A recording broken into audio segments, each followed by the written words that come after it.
Assalamualaikum warahmatullahi wabarakatuh. Al-Fatihah. A'udzu billahi minas syaitonir rajim. Bismillahirrahmanirrahim. Alhamdulillahi rabbil alamin. Ar-Rahmanir-Rahim. Malik yaumiddin.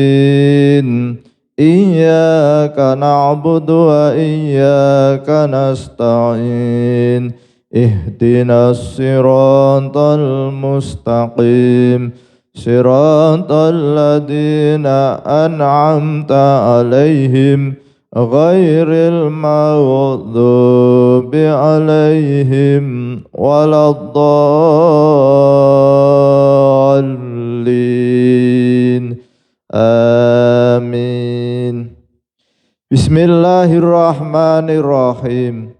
Wa'lam weruh sira sedune wong kang lara iku utama golek tamba krana Kanjeng Nabi Muhammad sallallahu alaihi wasallam kersa golek tamba lan para ulama salaf kabeh ana ingkang kersa golek tamba lan ana ingkang ora kersa golek tamba. Lan setuhune ninggal golek tamba iku luwih utama lamun nemu 6 syarat utawa 6 sebab. Sebab kang din arep ana wong kang lara iku ahli kasab, tegese weruh sadurunge winara. Sedune larane iku akhire ajale lan wis ora manfaat golek tamba, mongko tinggal golek tamba iku luwih utama. Lan sebab ingkang kaping pindhone arep ana wong kang lara iku ketungkul kelawan tingkahe dhewe, kelawan eling ning Allah Subhanahu wa taala. Lan serta wedi pungkasane, mongko dadi ora krasa larane, mongko tinggal golek tamba iku luwih utama. Lan sebab ingkang kaping 3 arep ana wong kang lara iku wis manggon kaya wong kang lumpuh, kang wis manggon sekabehane tamba iku ora yakin ngilangake iku lara, mongko tinggal golek tamba iku luwih utama.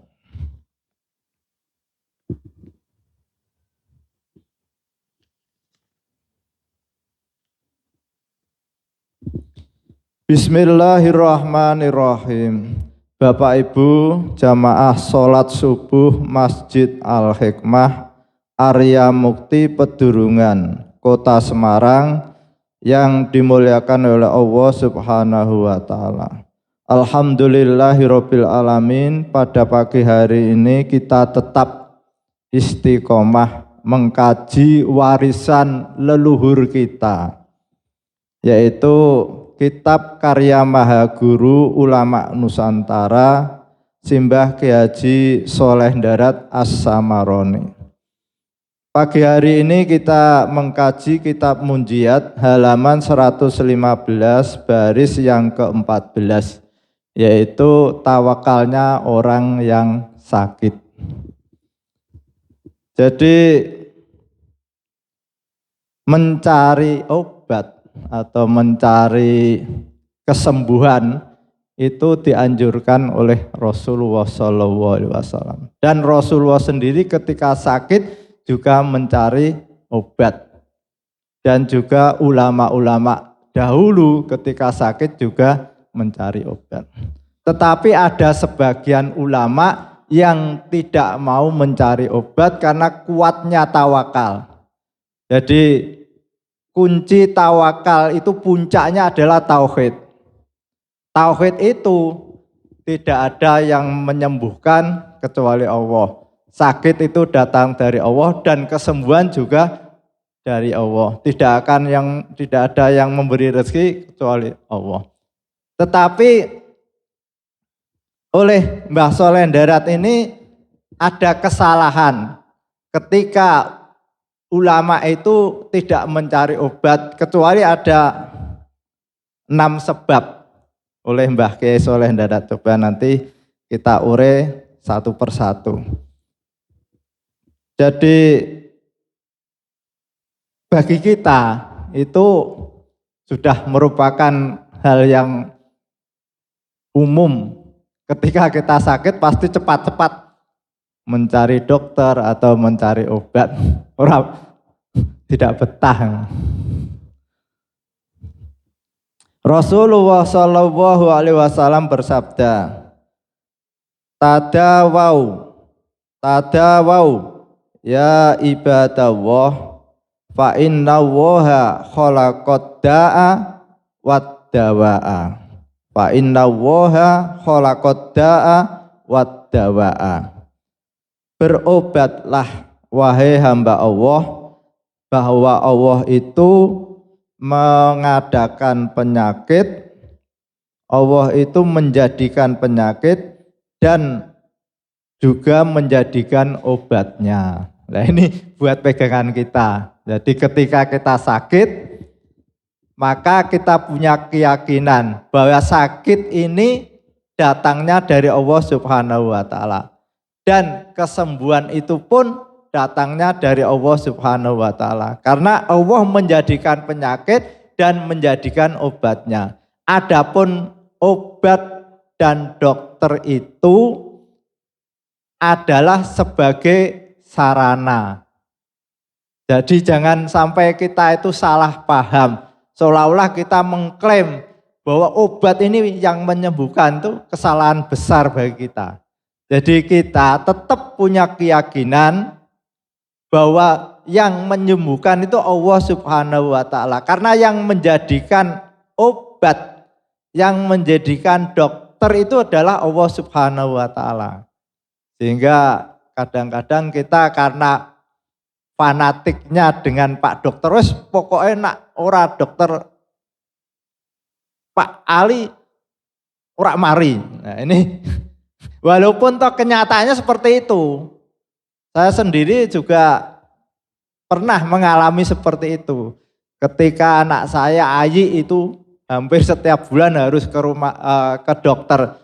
Itu saya mencoba, mosok kok harus Pak Hartono yang menyembuhkan ini. Pada saat diare, saya karena kalau di tempat Pak Hartono itu mesti antri lama. Lah saya coba cari spesialis anak tapi selain Pak Hartono. Lah delalah itu. Saya bawa ke dokter spesialis anak, tidak sembuh.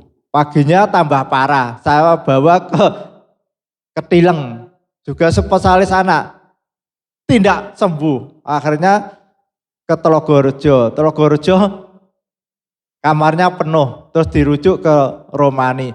Nah di Romani itu yang rawat Pak Hartono, sembuh. Nah ini kan jadi kadang-kadang jadi akhirnya dari kejadian itu terus saya kalau enggak Pak Hartono tidak wes. Tapi saya tetap punya keyakinan bahwa lewat Pak Hartono itu anak saya menjadi sembuh. Jadi tidak terus mengkultuskan wes pokoknya sing nyembuhke Pak Hartono itu kesalahan besar. Jadi kenapa kok kalau kita sakit Allah harus memerintahkan kita untuk berobat? Karena ini ada hikmah yang besar bagi manusia. Dengan adanya perintah untuk berobat, wah ini lapangan pekerjaan luar biasa. Misalkan obat itu diambil dari tumbuh-tumbuhan, membutuhkan manusia yang menanam tumbuh-tumbuhan. Katakanlah kunyit, itu berapa hektar kunyit yang dibutuhkan. Lalu setelah kunyit itu dipanen oleh petani, butuh pabrik yang mengolah dari kunyit menjadi obat. Nah ini butuh lapangan pekerjaan lagi. Setelah jadi obat harus didistribusikan, disalurkan ke toko-toko obat, apotek. Nah ini berapa banyak menyerap lapangan pekerjaan. Butuh orang yang punya apotek. Orang apotek punya apotek tidak cukup, butuh karyawan. Karyawan tidak cukup, butuh ahli apoteker. Wah, ini kan menjadi lingkaran pekerjaan luar biasa. Coba kalau Allah dah pokoknya sakit, nanti sembuh dengan sendirinya. Wah, yang nanam kunyit tidak ada artinya, yang sekolah apoteker tidak ada artinya, pabrik farmasi tidak ada artinya, dokter tidak ada artinya. Karena apa? Sembuh dengan sendirinya. Kecuali besok di surga, dokter tidak dipakai, farmasi tidak dipakai karena tidak ada sakit di sana. Nah, di dunia sunatullah seperti itu.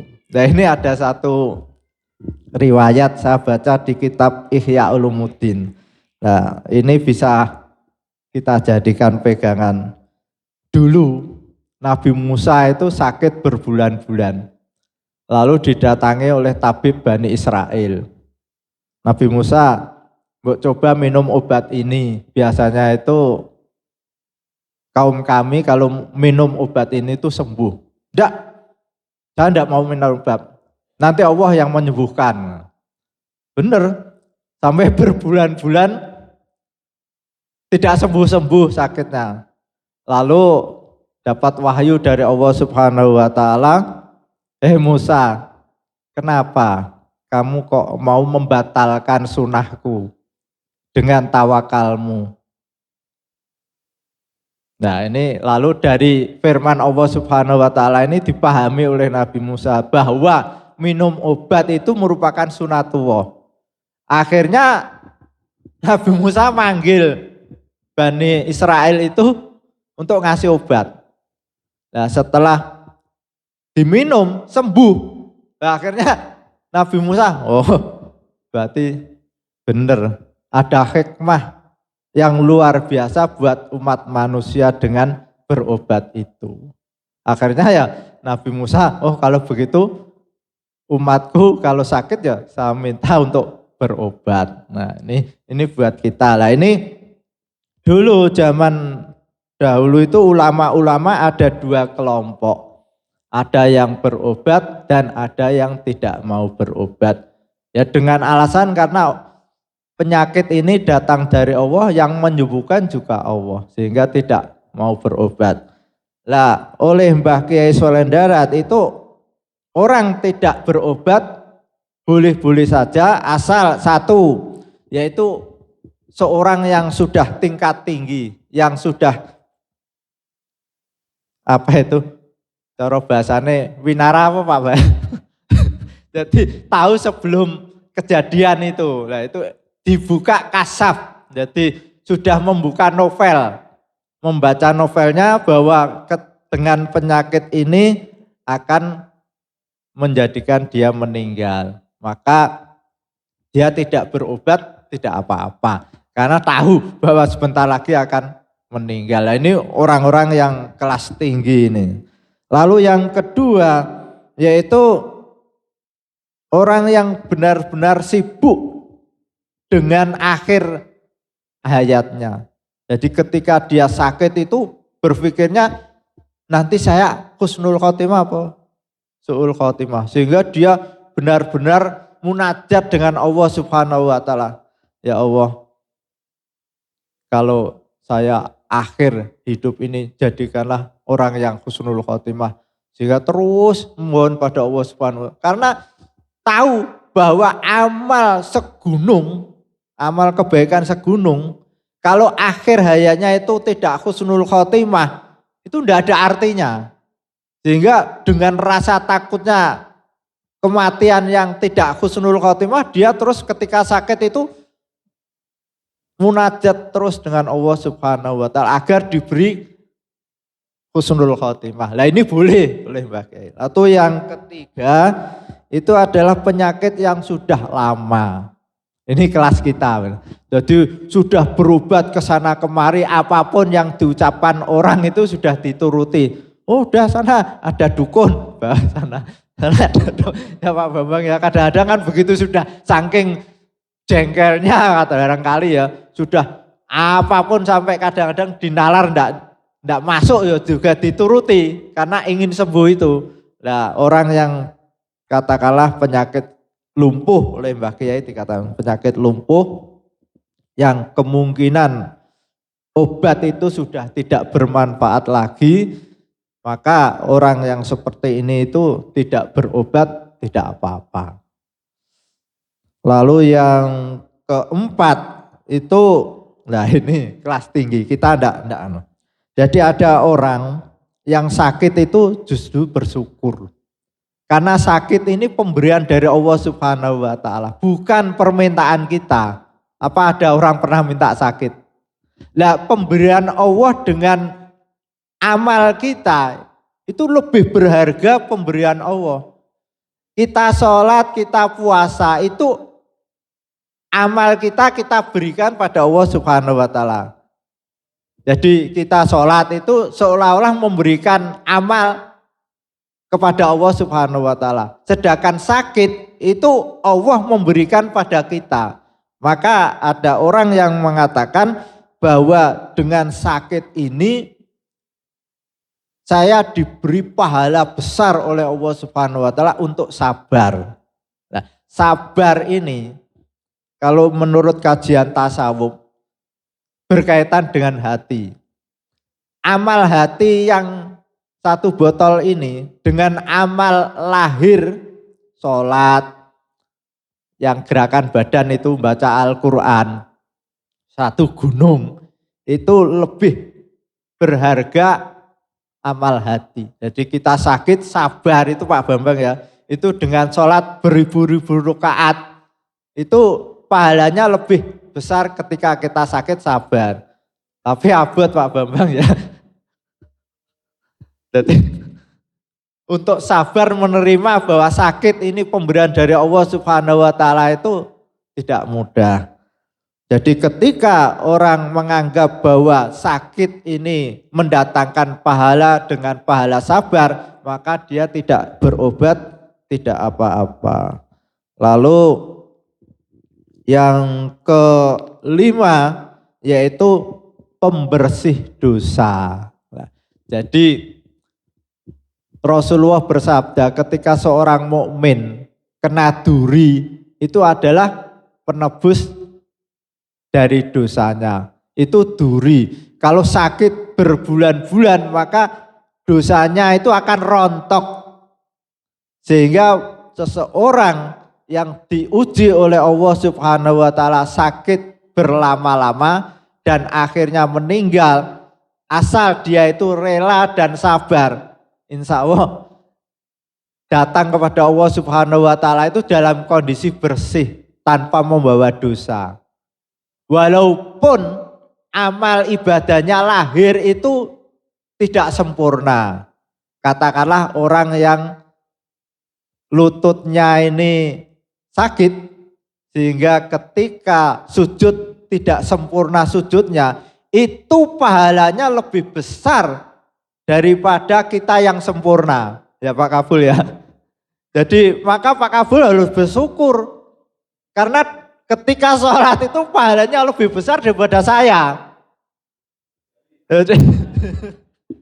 Jadi orang-orang yang melakukan ibadah tidak sempurna karena sakit, dengan orang yang melakukan ibadah secara sempurna, itu pahalanya lebih besar orang-orang yang melakukan ibadah tidak sempurna. Maka tidak usah kecil hati Pak Kabul, Pak Dur.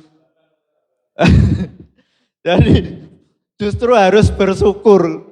Maka orang-orang yang tidak bisa datang ke masjid karena sakit, tetap melaksanakan sholat di rumah, itu pahalanya lebih besar.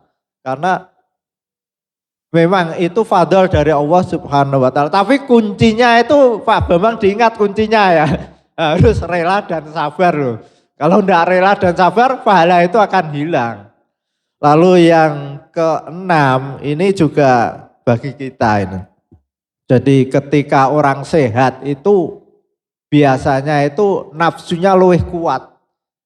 Sehingga katakanlah ketika sehat itu zikir Allah itu paling tidak pernah kadang-kadang. Tapi ketika sakit gigi saja menyebut Allah berulang-ulang. Nah ini kelas kita, maka akan lebih baik kalau kita sakit itu tidak berobat. Biar nafsu kita itu terasa. Ya Pak Farid ya, kalau sakit gigi itu coba, Pak Farid mesti Allah. Tapi kalau ketika giginya enggak sakit kan lupa.